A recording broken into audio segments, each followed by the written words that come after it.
Kebakaran rumah ini terjadi di Jalan Laimena, Kecamatan Panakukang, Kota Makassar, Sulawesi Selatan pada 28 Juni 2024 kemarin. Kencangnya hembusan angin dan material rumah yang terbuat dari kayu membuat api dengan cepat membesar. Kebakaran baru bisa dipadamkan setelah petugas berjibaku sekitar setengah jam dengan mengerahkan 3 unit mobil pemadam. Akibat kebakaran ini, 2 unit rumah panggung beserta 5 unit sepeda motor yang berada dalam halaman rumah ludes dilalap si jago merah.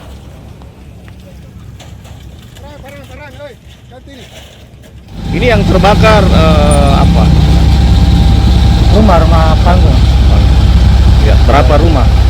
2 unit. 2 unit. Itu rumah jenis apa jenisnya? Rumah panggung kayu. Panggung. Rumah ada yang terbakar, Pak? Ada 5 unit sepeda motor. Kalau soal penyebabnya apa? Kalau penyebabnya belum diketahui, nanti polisi yang menyelidiki. Ini ada berapa unit damkar di bawah? Ada 3 unit, Pak. Dari Dari mana? pos BPT.